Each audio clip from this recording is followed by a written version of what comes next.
사랑하는 여러분, 우리가 행복하고 또 건강한 가정을 이루기를 우리가 원하지만 우리가 가정마다 돌아볼 때 완전한 가정은 찾기 어려운 것 같습니다.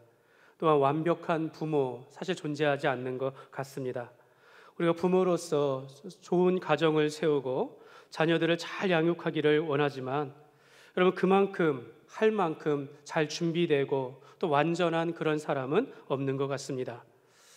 TV 프로그램에 우리 아이가 달라졌어요 라는 그런 프로그램에서 거기서 이제 조언하고 해결책을 제시하는 박사님이 한 분 나오는데, 오은영 박사님이라고 유명하신 분인데요, 그분의 책 가운데 불안한 엄마, 무관심한 아빠라는 책이 있는데요, 이 제목과 같이 불안한 엄마, 무관심한 아빠, 제목만 봐도 엄마 아빠는 자녀를 양육하는 데 있어서 완벽한 존재가 아니다라는 것을 우리가 알 수 있습니다. 엄마 아빠는 학교에서 자녀가 친구의 괴롭힘을 당했다라고 한번 생각해 보십시오. 친구로부터 괴롭힘을 당했을 때, 그것을 알았을 때 엄마는 이렇게 반응합니다. 얼마나 힘들었을까? 내 아들, 내 딸이 괴롭힘을 당하면 얼마나 힘들었을까라고 반응하고, 아빠는 그냥 그럴 수도 있지라고 하면서 그렇게 반응이 다를 수 있습니다. 또 이렇게 애들 가운데 종종 싸움이 있을 수 있지 않습니까? 싸우면 아빠와 엄마는 이렇게 반응이 달라요. 아빠는 애들 싸움이니까 좋게 해결하자 이렇게 말하기 쉽고, 엄마는 내 아이의 마음에 상처가 남지 않을까 걱정하게 되어집니다. 그러니까 엄마는 늘 걱정하고 아빠는 그냥 좋게 무관심한 것처럼 그렇게 행동한다라는 것입니다. 그리고 이와 같이 자녀 양육에 대해서 엄마는 늘 걱정하고, 아버지도 아빠도 자녀를 사랑하지만 무관심한 척하는 이 모든 원인이 그 책에 보면 불안에서 요인한다, 불안하기 때문에 온다라고 말합니다. 사람은 누구나 위험한 상황에 빠지고 또 어려운 상황에 빠지면 불안해한다라고 합니다. 그 불안으로 인하여서 남자는 무관심한 척, 그냥 아닌 척 하게 되어지고, 여자는 걱정한다라는 것입니다. 엄마는 그 걱정으로, 아빠는 누구보다도 자녀를 사랑하는 것에 있어서는 동일하지만 그냥 속으로 인내하고 참으면서 무관심한 척 한다라는 것입니다. 여러분, 우리의 모습은 어떻습니까? 아빠로서 사실 마음은 그렇지 않은데 실제로는 그냥 무관심한 척 하면서 그럴 수 있지라고 하면서 문제를 회피하지는 않습니까? 여러분, 그 원인이 어디에 있습니까? 불안입니다. 불안.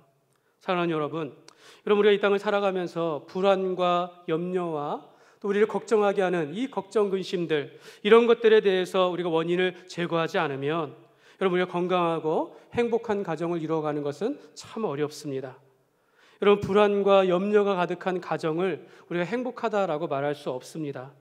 성경은 그래서 이렇게 이야기합니다.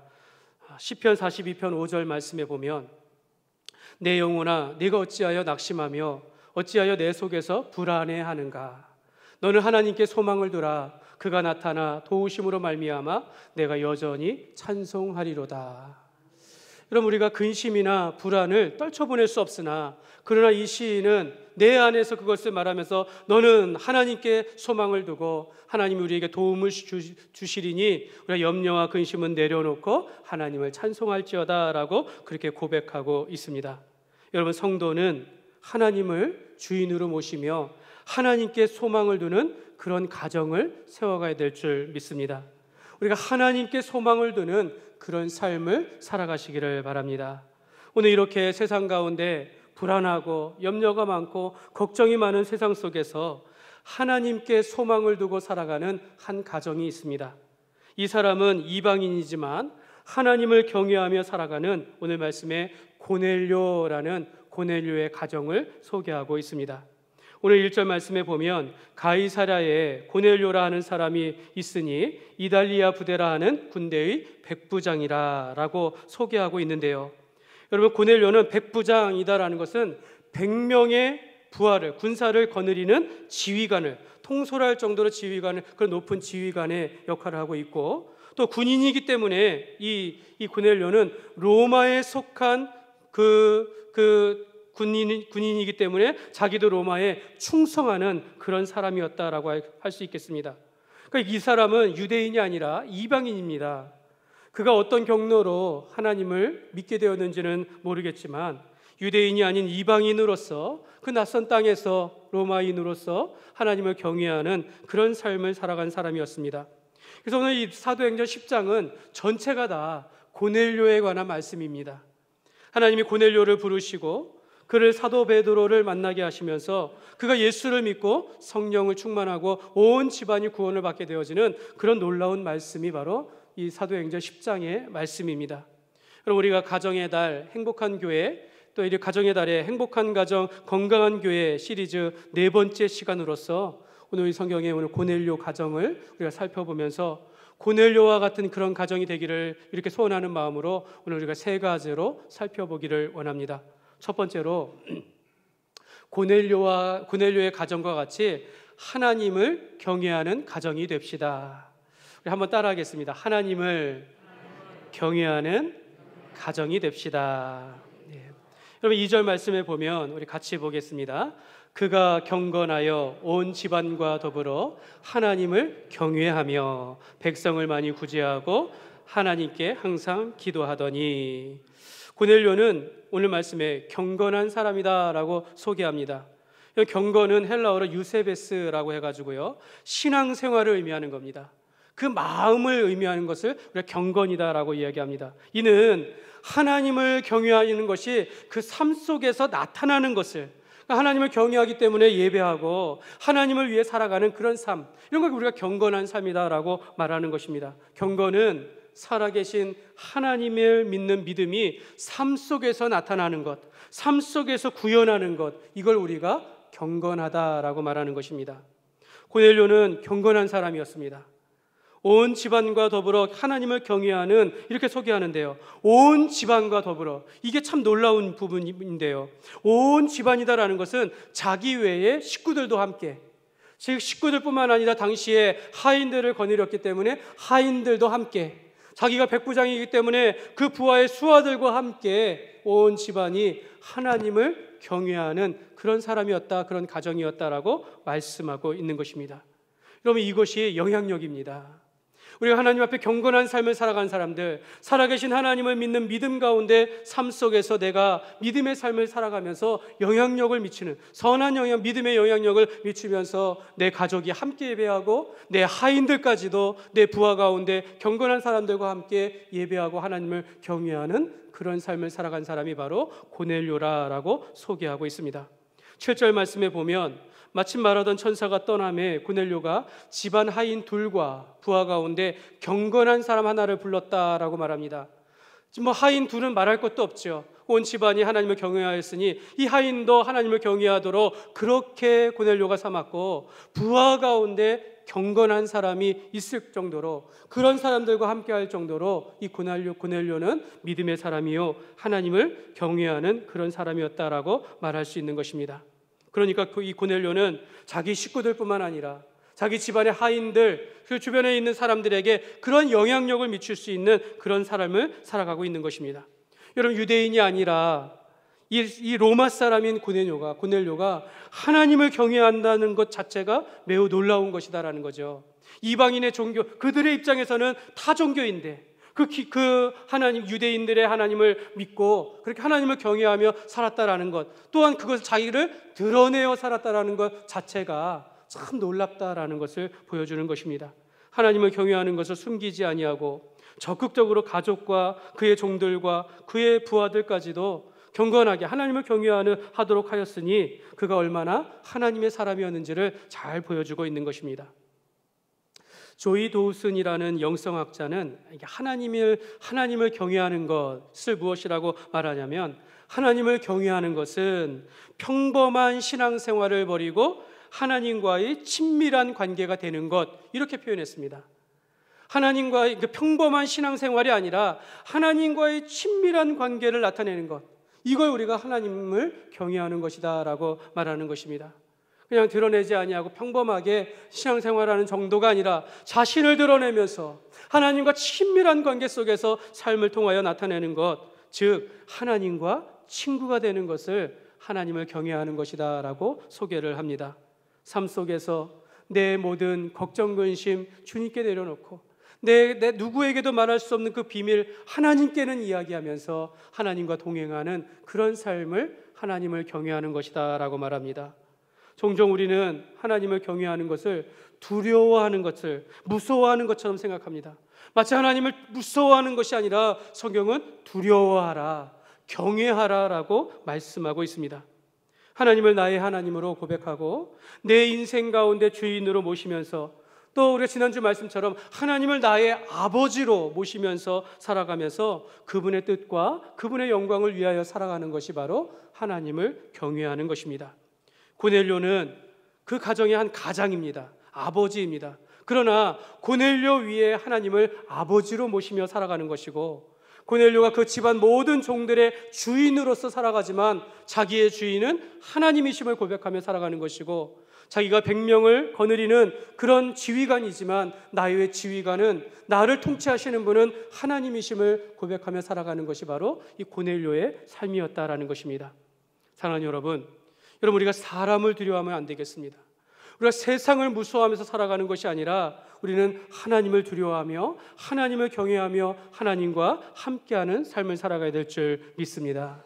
우리가 종종 세상을 살아가다 보면 감옥에 갇힐 일들, 억울한 일들을 우리가 경험하면서 살아갈 수 있으면서 세상이 두렵고 사람이 두려워하면서 살아가는데, 여러분, 그리스도인들은 그렇지 않다라는 거죠. 하나님을 경외하고 하나님과 함께하기 때문에 세상을 두려워하는 것이 아니라 내가 믿음 안에서 온전히 살아간다라는 것입니다.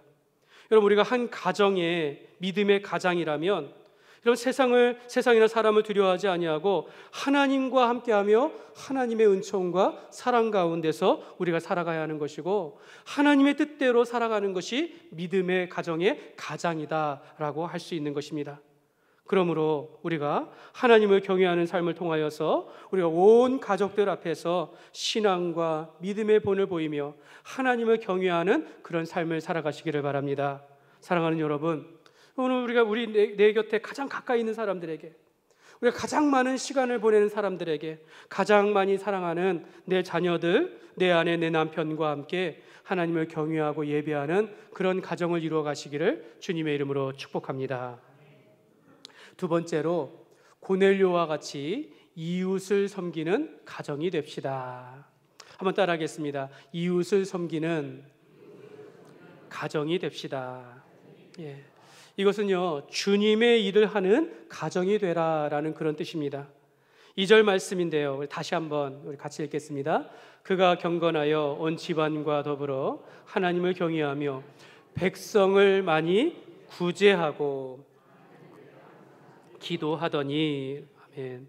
여러분, 고넬료의 가정은요, 백성을 구제하는 가정이었습니다. 구제라는 뜻을 제가 사전적으로 찾아보니까 어떤 재해나 피해를 당하여 어려운 처지에 있는 사람을 도와주는 것, 이걸 구제라고 합니다. 여러분, 구약에서는 가난하거나 어려운 처지에 있는 사람들을 도와주라, 도움의 손길을 줄 것을 말씀하고 있습니다. 예를 들면 가을에 이제 추수 때가 되면, 지금은 그렇게 하지 않지만 이제 벼를 베고 추수를 하게 되어지면 이제 다 수확하지만 뒤에 남는 이삭들이 있습니다. 그것까지 다 걷지 말고 어려운 처지에 있는 사람들 와서 그 사람들 가져갈 수 있도록 남겨두어라. 이걸 이제 구제라고 말할 수 있는 것입니다. 우리가 초대 교회는 기근으로 인해서 어려운 교회를 향하여서 도울 수 있도록, 너희가 급하게 그때 급한 일에 너희가 헌금이나 이 구제한 헌금을 드리지 말고 미리미리 어려운 이웃을 생각하여 미리미리 우리가 헌금을 하여서 어려운 처지에 있는 사람들, 어려운 일이 있을 때 그 사람을 도와주라 라고 그렇게 성경은 말씀하고 있습니다. 여러분, 우리가 이렇게 남을 돕고 섬기는 일들, 여러분, 이것을 우리가 가정에서부터 시작해야 한다라고 말씀하는 것입니다. 사랑하는 여러분, 예수님은 이런 말씀을 해요. 너희 가운데 헐벗은 자가 있으면 옷을 내어주며, 목마른 자가 있으면 마실 것을 좀 내어주어라. 배고픈 자가 있으면 양식을 주고, 억울하게 감옥에 갇힌 자가 있으면 너희가 돌봐주어라 라고 그렇게 말씀하고 있으면서, 그러면서 이것이 곧 내게 대하여 행하는 것이다 라고 말씀합니다. 그러니까 이웃을 돕고 섬기는 것이 곧 내게 대하여 행하는 것이다 라고 말하는 것입니다. 여러분이 주님의 일을 하기 원합니까? 사람들 어려운 이웃을 도우십시오. 이게 주님을 위한 일이다라는 것입니다. 예수님께서는 내 형제 중에 지극히 작은 자 하나에게 한 것이 곧 내게 한 것이다 라고 말씀합니다. 지극히 작은 자, 물론 이제 어린 사람들을 이야기할 수도 있지만 이것은 가난하고 아프고 어려운 처지에 있는 그 이웃을, 그런 사람들을 도우라 라고 말씀하고 있는 것입니다. 또한 이 사람들 가운데서 정말 우리가 사람들로부터 인정받지 못하는 그런 죄인들을 향해서 정말 악한 사람이라 할지라도 너희가 외면하지 말고 너희가 마음을 불쌍히 여기면서 그들을 도우라 라고 말씀하면서 이렇게 지극히 한 작은 자에게 행한 것이 곧 내게 행한 것이다 라고 말씀하고 있는 것입니다. 여러분, 우리가 믿음의 부모라면 자녀들에게 이웃을 섬기는 것을 가르쳐 주어야 합니다. 작은 것이라도 남을 섬길 수 있고 도울 수 있는 일들을 우리가 부모님들이 가르쳐야 하고 우리가 그러한 삶을 살아가는 것을 보여줄 수 있어야 하는 것입니다. 그래서 여러분, 어려운 이웃을 돕는 마음, 어려운 이웃을 돕고 살아가는 사람들은 그 사람이 어떤 사람인지를 우리가 알 수 있는 겁니다. 섬김과 베품이 몸에 밴 사람들, 여러분 우리가 칭찬하지 않습니까? 참 믿음이 좋은 사람이라고, 그런 그리스도인이면 정말 그리스도인이다라고 그렇게 인정을 받게 될 것입니다. 오늘날 이 현대에 있는 사람들은요, 너무 이기적인 것 같아요. 자기 사람만 생각하고 자기 욕심만 생각하는, 이렇게 이것만 해도 뭐 한 세상 살아가기 정말 시간이 없다라고 이렇게 이야기할 정도로 얘기하는데요. 여러분, 가족을 사랑하고 내 사람을 더 많이 사랑하는 것은 전혀 문제가 되지 않지만, 그래도 성도인데, 그래도 우리가 예수 믿는 그리스도인인데, 여러분 우리가 욕심이 가득하고 이기적이면 하나님이 기뻐하시지 않는다라고, 하나님이 기뻐하시지 않는 것이고 세상으로부터 비난을 받을 수밖에 없는 것입니다. 그래서 우리는 그리스도인이기 때문에, 하나님의 뜻이기 때문에 우리가 이웃을 섬기는 것이 곧 주님께 행하는 것이다 라고 말씀한 것을 의지하면서 우리가 이웃을 도와야 한다라는 것입니다. 한 큰 수도원에서 빨래하는 일을 하는 노년의 수녀가 있었습니다. 근데 그녀는 이 빨래하는 일을 해도 그렇게 힘들지 않은지 아닌지 모르겠지만은 정말 기쁨을 가지고 찬송하면서 그 일을 하더라는 것입니다. 그러다 보니까 주위에 있는 젊은 수녀들도 그가 노년에 계신 그 나이든 수녀가 하는 일들을 통해서 그 작은 일에도 큰 기쁨을 가는 걸 보면서 그 수녀원 전체가 기쁨이 가득했다라는 것입니다. 어느 날 한 어린 수녀가 그 수도원에 들어와서 몇 주를 보내면서 보는데, 나이든 수녀님이 그 빨래하는 일들을 보면서, 그러면서도 좀 이렇게 그런 걸 불평하지 아니하고 기쁨으로 행하는 것을 보면서 물었다고 합니다. 어떻게 그렇게 할 수 있습니까? 라고 물었습니다. 그랬더니 그 나이든 수녀가 말을 합니다. 나는 사실 예전에 이 수도원의 원장이었습니다. 자신은 평생을 원장으로 살았다가 이제 나이 들어서 이 일을 그만두게 되었습니다. 다른 사람들은 내게 작은 수도원에 가서 원장을 하라라고 이야기하지만, 하나님이 나를 여기로 부르신 것을 믿고 내가 여기서 지극히 작은 일이라도 주님께 하듯이 섬기고 있습니다 라고 그렇게 이야기했다라고 합니다.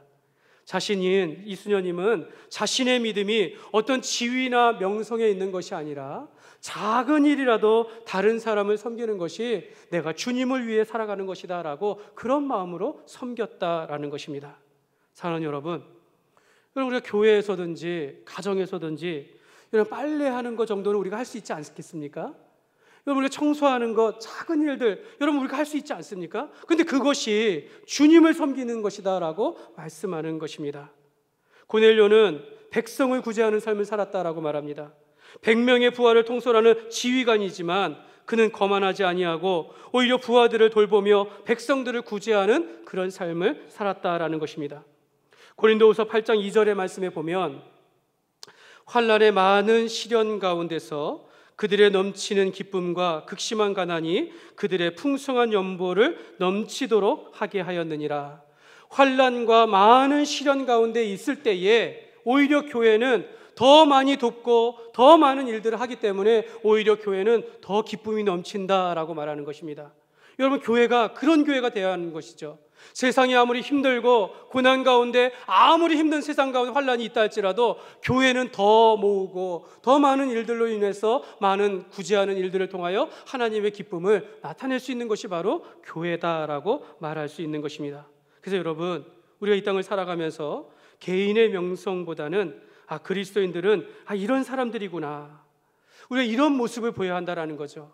내가 높은 위치에 있을 때만 많은 일을 하는 것이 아니라, 내 그 지위와 명성이 없다 할지라도 내가 있는 자리에서 주님을 섬기는 그 모습이 하나님을 섬기는 것이다 라고 말씀하고 있는 것입니다. 잠언 11장 25절의 말씀에 보면, 우리 같이 보겠습니다. 구제를 좋아하는 자는 풍족하여질 것이요, 남을 윤택하게 하는 자는 자기도 윤택하여지리라. 여러분, 이것이 그리스도인의 구제와 섬김의 원리입니다. 나누어 주고 베풀어 주어도 풍성해지는 것이 이게 원리예요. 원리입니다. 우리가 나누어 주고 베풀어 주는 일들을 통해서 해보신 분들은 알 거예요. 마음이 기뻐집니다. 마음이 기쁨이 오고 우리가 즐거움을 얻을 뿐만 아니라 하나님은 이 구제하는 성도들에게 더 많은 것으로 채워주신다라고 약속하시는 것입니다. 그럼 우리 교회는 목적 헌금으로 두 가지 헌금을 하고 있는데, 하나는 선교 헌금이고 또 하나는 구제 헌금을 하고 있습니다. 그러니까 여러분이 드리는 그 작은 구제 헌금으로 우리 함께 모아가지고 어려운 교회를 돕거나 어려운 이웃을 돕는 일에 사용하고 있습니다. 제가 몇 년 전에 우리 미자립 교회에서 5명, 6명밖에 되지 않는 그 작은 교회가 노회 시차례를 여니까 오면 한 25명, 30명 정도 오시는데 교회가 식사를 대접해야 되는 거예요. 물론 이제 그 교회 형편을 제가 다 알지 못하기 때문에 그때 그 모습을 보면서 기도하면서 우리 교회가 이 일을 좀 도왔으면 좋겠다라는 마음으로 기도하고 당회에 이렇게 의논했더니 그렇게 하십시다 하면서 그 교회를 도운 적이 있습니다. 올해도 동일한 모습으로 그 교회를 우리가 이제 돕기도 하는데요. 여러분, 우리가 이 작은 일에 있어서 우리가 하지만은 그 교회가 어떤 형편인지 모르지만, 그러나 우리가 마음을 가지고 어려운 교회를 돕는 일들이 얼마나 귀한지 모르겠습니다. 사실은 그런 거를 알리기 위해서 한 것은 아니지만, 또 많은 분들이 그걸 가지고 우리 교회를 칭찬하기도 합니다. 또 우리 교회가 하는 것이 무엇이냐면, 사랑의 반찬 나눔 사역을 합니다. 사실 이게 이렇게 말하면 굉장히 거창한 것 같지만, 한 달에 2번 정도 반찬 한 수십 개 정도 이렇게 해가지고 행정복지 율곡동 이 동사무소 나눔 냉장고라고 있는데, 거기에다가 이렇게 넣어주면 이제 그 평일에 사람들이 와가지고 필요한 대로 이렇게 가져가는 겁니다. 사람들이 필요한 분들이 가져가는 겁니다. 근데 우리가 꾸준히 이걸 몇 년 동안 이렇게 사역을 하다 보니까, 이렇게 또 행정복지센터랑 우리와 교회와 연계해서 일을 하다 보니까 오히려 이 동사무소에 일을 더 크게 하는 거예요. 그래서 지금은 기부센터라 그래가지고 한 사무실 큰 공간을 만들어가지고 물건을 이렇게 옷이나 장난감이나 아이들 물품을 놓고 거기다가 또 이렇게 이런 물건들을 넣으면서 이런 공간을 아예 만들어 버렸어요. 이런 큰 일들을 하게 된다라는 겁니다. 그러니까 지금도 우리가 이렇게 사랑의 반찬 나눔 사역을 하고 이제 조금 더 우리가 확대해서 그렇게 일을 하기를 원하는데요. 근데 며칠 전에 이 동사무소 연락이 왔습니다. 자기들이 이 김천시에서 우리 교회를 시정 유공 표창 후보로 내었고, 그래서 선정이 되었다고, 추천해서 우리가 선정되었다고 일방적으로 연락이 왔어요. 사실 우리가 이러한 명성을 얻기 위해서 한 것은 아니지만, 주변에 있는 사람들은 이걸 굉장히 귀하게 여기면서 교회가 이런 곳이구나라는 것을 깨닫게 되어지는 것을 보면서 우리가 보람을 느끼고, 이걸 통해서 하나님께서 영광 받으실 것을 생각하게 되어집니다. 사랑하는 여러분, 우리가 어떤 지위나 또는 명성이나 이런 것과 상관없이 우리가 작은 일이라도 우리가 기쁨으로 섬길 수 있어야겠습니다. 우리가 어려운 이웃을 돕는 일에 우리가 같은 마음을 가지고 우리가 살아갔으면 좋겠습니다. 우리가 이러한 일들을 가정에서부터 하면 어떨까요? 우리가 부모님이 자녀들과 함께 이런 일들을 생각하면서 같이 행하면 어떨까요? 우리가 작은 것을 돕는 것도 아이들에게 가르치면서 우리가 이웃을 섬기며 살아가야 합니다. 우리가 나누고 베푸어주는 삶을 살아가야 합니다 라고, 우리가 부모가 그 신앙의 본을 보이고 자녀들에게 그런 것을 가르쳐야겠습니다. 우리가 이러한 삶을 통해서 다른 사람을 배려하고 돕고 섬기는 그런 귀한 가정 이루어 가시기를 주님의 이름으로 축복합니다. 세 번째로 고넬료의 가정은요, 가정과 같이 기도하는 가정이 됩시다. 한번 같이 읽겠습니다. 기도하는 가정이 됩시다. 여러분 2절 말씀 다시 한번 또 읽겠습니다. 그가 경건하여 온 집안과 더불어 하나님을 경외하며 백성을 많이 구제하고 하나님께 항상 기도하더니, 하나님께 항상 기도하더니, 고넬료는 기도의 사람이었습니다. 그가 지위가 높고 많은 사람을 통솔하고 로마 사람으로서의 특권을 가졌다라고 해서 거만하지 아니하고 기도하는 삶을 살았다라는 것입니다. 여러분, 우리가 하나님 앞에 예배하는 사람들은 많은데 기도하는 사람들은 찾기가 어려운 것 같아요. 여러분은 어떻습니까? 여러분의 가정 가운데, 여러분의 삶 가운데 기도하는 삶을 살아가고 있습니까? 여러분, 항상 기도했다, 하나님께 항상 기도하였다라는 것은 시간을 정하여 기도하였다라는 것입니다. 3절 말씀에 보면 하루는 제9시쯤 되어 환상 중에 밝혀보매 라고 하면서 고넬료가 제9시에 기도하였다라고 말합니다. 유대인의 시간법을 보면요, 제9시는 오후 3시를 의미합니다. 물론 유대인들은 자기 신앙에 따라서 오전 9시, 12시, 3시에 기도하고 이런 것들이 있지만, 이 고넬료는 이방인임에도 불구하고 또 자기가 일이 얼마나 많겠습니까? 그럼에도 불구하고 낮 시간에, 지금 우리 직장 생활을 하는 분들은 아시겠지만 한낮에 시간을 정하여 기도하는 것, 그럼 결코 쉬운 일이 아니다라는 것이죠. 고넬료는 이방인으로서 기도하기에 매우 낯선 환경 가운데 있지만 그는 뜻을 정하여 하나님 앞에 항상 기도하였다라는 것입니다. 그리고 그렇게 기도하는 중에 환상을 보며 하나님의 뜻을 이루게 된다라는 것이죠. 하나님의 사자가 나와서 그에게 말하기를, 내가 지금 하인들을 보내어서 저 요바에 있는 사도 베드로를 청하라, 이런 환상을 보게 된 겁니다. 기도하는 중에 하나님은요, 기도하는 사람에게 응답하시고 기도하는 사람에게 말씀하십니다. 하나님은 기도하는 사람을 통하여서 하나님의 일들을 이루어 가신다라는 것을 여러분 믿으시기를 바랍니다. 그래서 이 고넬료는 자기 하인 한 명과 부하 중에 한 명을 보내면서 요바로 가가지고 베드로를 청하라라고 말합니다. 하루 길을 정도 되는 것 같아요. 그렇게 가였는데 그 다음 날, 그때 베드로가 제6시에 기도할 때, 정오에 기도할 때 똑같이 환상을 보게 되는 겁니다. 베드로도. 그곳이 바로 우리가 잘 그 유명한 보자기 환상입니다. 보자기 환상. 여러분 이 그림을 한번 보십시오. 베드로가 기도하는데 하늘에서 큰 보자기에 그릇에 담겨져 있는 그 그릇이, 보자기가 하늘에서도 쭉 내려오는 거예요. 그런데 거기에 보니까 그 4발 가진 짐승들, 땅에 기는 것들, 또 이런 또 하늘을 나는 새들, 이런 것들이 거기 가득 담겨져서 내려오고 있다라는 겁니다. 그러면서 천사가 말하기를, 내가 이것을 먹으라라는 겁니다. 그때 베드로가 이 환상 가운데 이런 이야기를 합니다. 주여, 그럴 수 없습니다. 속되고 깨끗하지 아니한 것을 내가 결코 먹지 아니하겠나이다. 이게 부정하다라는 거죠. 이 부정한 짐승이 섞여 있는 거 이거 먹지 않겠나이다 라고 거부했는데, 천사가 말하기를, 하나님께서 깨끗하게 하신 것을 속되다 하지 말라 하면서 먹으라 라고 하셨다라는 겁니다. 이걸 3번 보여줬다라고 말씀하고 있어요. 여러분, 베드로는 이것이 무슨 뜻인지는 처음에는 알 수 없는데 바로 그때 고넬료가 보낸 하인을 만나게 되어지고 하인이 가기를 요청하게 된 겁니다. 하나님께서 유대인 지방을 넘어서 이제 이방인의 땅에까지 복음이 증거되도록 고넬료의 가정을 사용하신 것입니다. 31절에 보면 이 베드로가 고넬료를 보면서 말합니다. 말하되, 고넬료야, 하나님이 내 기도를 들으시고 내 구제를 기억하셨으니 라고 하면서 내가 온 이유를 말하면서 예수 그리스도의 복음을 증거하고 그가 예수를 믿고 세례를 받아서 그 온 집안이 구원을 받게 되어지는 놀라운 역사가, 은혜를 받게 되는 것입니다. 사랑하는 여러분, 하나님은 기도하는 사람을 통하여 하나님의 뜻을 이루시고 하나님의 일을 행하십니다. 하나님께서는 고넬료에게 베드로를 보내시면서 만나게 하시면서 고넬료의 온 가족들을 구원에 이르게 하시고, 이제는 하나님의 구원이 유대인에게서 이방인에게까지 이 복음이 증거되게 하시는 그 첫 번째 통로가 바로 고넬료의 가정이 되었다라는 것입니다. 사랑하는 여러분, 하나님은 부모에게 기도하는 사명을 주셨습니다. 여러분, 아버지와 어머니가 우리 자녀들을 위해서 할 수 있는 것, 기도해야 하는 것입니다. 많은 것을 먹히고 좋은 것으로 우리가 키우지만, 이런 부모는 자녀를 위해서 죽을 수 있는 사람 아닙니까? 그렇다면 우리가 가장 좋은 것으로 우리가 축복할 수 있는 것이 무엇이냐면 바로 기도가 되는 것입니다.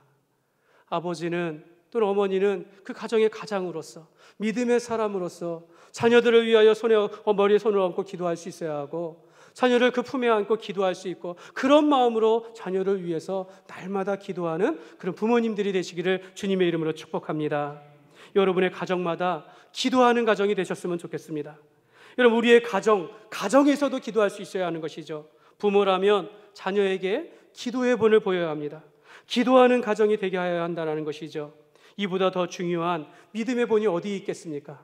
우리가 우리의 가정마다 기도를 통하여 하나님의 역사를 이루어가는 복된 가정 되시기를 주님의 이름으로 축복합니다. 말씀을 맺겠습니다. 사랑하는 여러분, 보통 우리가 성도들은 자기의 자녀들만큼은, 그러니까 성도들의 가정에서요, 자기의 자녀들만큼은 믿음 안에서 살 것이다 라고 그런 믿음을 갖습니다. 근데 여러분, 신기한 것은요, 조사에 의하면 그들이 20대가 되면 약 20%만이 교회에 남고 대부분은 다 교회를 떠난다라고 그렇게 통계가 나와 있습니다. 우리가 모든 성도들의 자녀들이 잘 되고 믿음을 지킬 것 같지만 사실은 20%밖에 남지 않는다라는 것입니다. 우리가 아무리 충분한 기도와 훈련이 되어 있어도 떠난다라는 것입니다.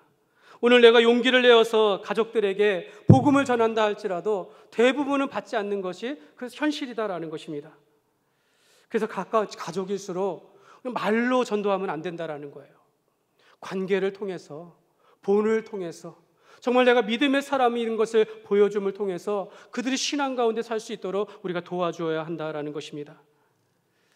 여러분, 우리가 자녀들과 부모의 관계가 어떻습니까? 하나님 안에서 영적인 관계로 맺어져 있습니까?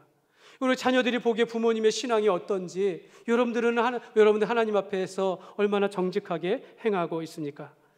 저도 어렸을 때, 그러니까 젊을 때 20대에 30대인가요? 30대쯤에 20대쯤에 그 아버지에게 사형리 가지고 책자 가지고 복음을 전한 적이 있습니다. 아버지 하면서 앉으시라고 하면서 이거 읽으시라고 하면서 예수 믿으세요. 잘 받아들이지 않으시더라고요. 그때는 정말 간절한 마음으로 그 일을 기도하면서 했지만 잘 받아들이지 않으시더라고요. 내가 정말 신앙의 본을 잘 보이지 못했구나라는 생각을 다시 한번 되게 하면서 정말 그때부터는 더 부모님을 생각하게 되어지고 부모님 안에서 온전한 신앙생활을 하도록 노력을 했습니다. 결국에는 하나님께서 때가 되었을 때 아버지를 주님 앞으로 인도하는 것을 경험하게 되어집니다. 여러분, 시편 112편 1절과 2절 말씀해 보면 이렇게 말씀합니다. 같이 읽겠습니다. 할렐루야, 여호와를 경외하며 그의 계명을 크게 즐거워하는 자는 복이 있도다. 그의 후손이 땅에서 강성하며 정직한 자들의 후손에게 복이 있으리로다. 아멘. 하나님을 경외하는 가정마다, 하나님 안에서 온전하게 신앙생활하고 하나님을 사랑하며 살아가는 그 가정마다 하나님께서 그 후손들을 복을 주신다라고 말씀하고 있습니다.